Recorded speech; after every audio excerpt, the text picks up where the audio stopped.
There are a lot of religions out there in the world, and all of them have different beliefs, and these beliefs originate from the various different holy books of these religions. In this episode, I'll be sharing with you 10 of the most popular religious holy books. Welcome back to another episode of FTD Facts. My name is Leroy Kenton, and I want you guys to stay with me until the end of this episode so you get to know these religious holy books. Either way, with that said, let's dive into this. At number 10, we have the KOJIKI. Now, this is a religious book in Japanese. Now, the Japanese creation story begins with primordial chaos, from which the god Izanagi and goddess Izanami emerged to create the Japanese islands. This is a story of the KOJIKI, Japan's oldest surviving book. It tells Japan's ancient legends, beginning with stories of the spirit world and then progressing to stories from the mortal world before telling, often through poetry, of the imperial family's histories and divine origins. The book is considered one of the most important Shinto texts, not because it contains religious teachings, but because it tells the mythological history of Japan from a time when its culture and beliefs were based on the old faith. Now, from there, we move on to number 9. We have the Talmud. The Talmud is one of the primary Jewish texts, and its devoted study has been the key player in Jewish survival. The Jerusalem Talmud, also known as the Palestinian Talmud, was one of 2 oral compilations of Jewish religious teachings and commentary that existed for centuries before its compilation by Jewish scholars in the land of Israel. It is a collection of teachings from Tiberius, Sepphoris, as well as Caesarea schools. So yes, it's definitely a major player when it comes to the religion of Judaism. From there, let's look at the Tao Te Ching. Taoism, also spelled Taoism, is an ancient Chinese religion and philosophy that has influenced folk and national belief. Taoism has been linked to the philosopher Lao Tzu, who wrote the Tao Te Ching, which of course is the main book of Taoism around 500 BC. Now, Lao Tzu is the central figure of Taoism. Now, the more you read this book, the more you realize how universal the principles of such an ancient book are across all cultures and timelines. The teachings of the great master Lao Tzu have stood the test of time. In the 6th century BCE, he invented Taoism, which was then passed down through different generations. His core lessons are contained in the Tao Te Ching, and the philosophy of Taoism is founded on 3 pillars: simplicity, patience, and compassion. Moving on to number 7, we have the 4 books. Yan has stated that it took him 20 years to plan and 2 years to write the 4 books. He wrote it exactly as he desired, with no regard for censoring anything. It was rejected by 20 publishers. All of them were aware that publishing it would result in their closure, and the title alludes to both the Gospels and the 4 books of Confucius' classic canon. These texts, when woven together, they reflect the disaster of the time, and they ponder on the meaning of integrity, truth, love, and ethics in the face of horror. Moving on to number 6, we have the Upanishads.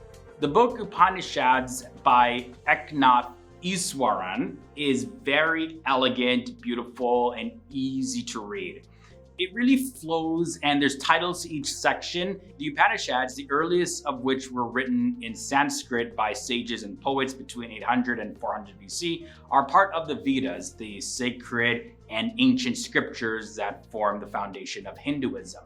Each Upanishad or lesson focuses on a different theme, ranging from spiritual bliss to karma and rebirth, and they are collectively meditations on life, death, and immortality. The essence of their teachings is that truth can be attained through faith rather than thought, and that the Spirit of God resides within each of us.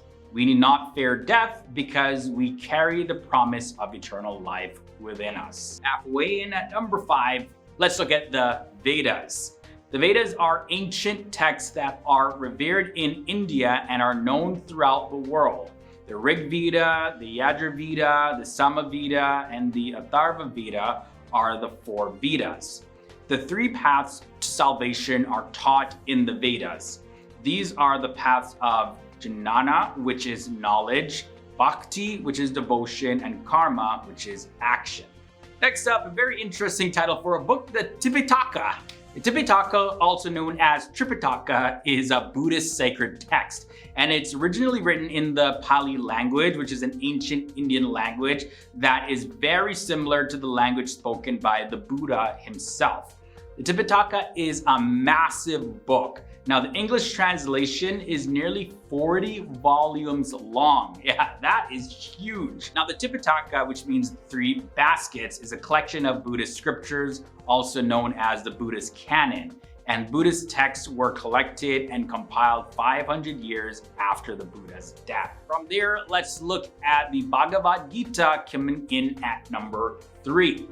The Bhagavad Gita tells you how to live your life, and then it leaves everything up to you to choose your path.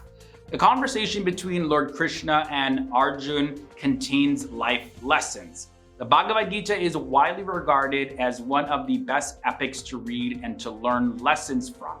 It takes a long time to read and fully comprehend it though, but it's well worth the wait to gain its wisdom. There's a whole lot of mysteries in the world that it really unpacks. The story is about God who takes on the human form as Lord Krishna, the warrior Arjuna, the royals in the form of the Pandav brothers and their kin, and the fight they have within their cousins for property. And the fight they have with their cousins for property, integrity, and self-respect. Coming down the list now, at number 2, we have, of course, the Bible. The Bible is a collection of 66 books and letters, while there's 72 in the Catholic Bible. But this was written over a period of approximately 1,500 years by roughly 40 different authors. Its original text was only communicated in 3 languages: Hebrew, Greek, and Aramaic. The majority of the Old Testament was written in Hebrew, and small parts of it was written in Aramaic, and the Greek language is used to write the New Testament. Throughout history, Christians and Jews have been referred to as the people of the book, and the Bible is the foundation of both Judaism and Christianity. Well, more so the Old Testament for Judaism. The Old Testament and the New Testament help set the foundation for Christianity. Christians believe that the Bible is without error in its original handwritten form, and the Bible claims to be God's inspired word, or God-breathed, and it unfolds as a divine love story, so to speak, between the Creator God and his love for humanity and the plan to save humanity. Lastly, let's end this episode off at number 1, the Holy Quran.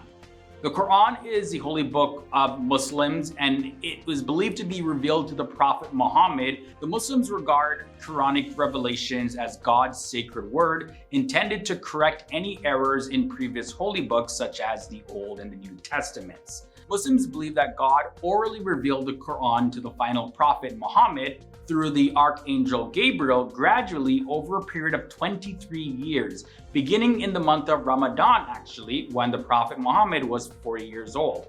Muslims consider the Quran to be Muhammad's most important miracle and proof of his prophethood, as well as the culmination of a series of divine messages, beginning with those revealed to Adam, including the Torah, the Psalms, as well as the Gospels. And just like that, we made it to the end of another episode. This was a look at 10 most popular religious holy books. I definitely want to hear your thoughts and comments about anything that was shared in this episode. Sound off down below. Also, if you did enjoy this video, don't forget to leave a like. And if it's your first time here to the channel, you guys know what to do already. Subscribe and ring the bell to be notified when our new daily videos are posted. Until next time, guys, stay awesome, stay educated, and I'll see you soon.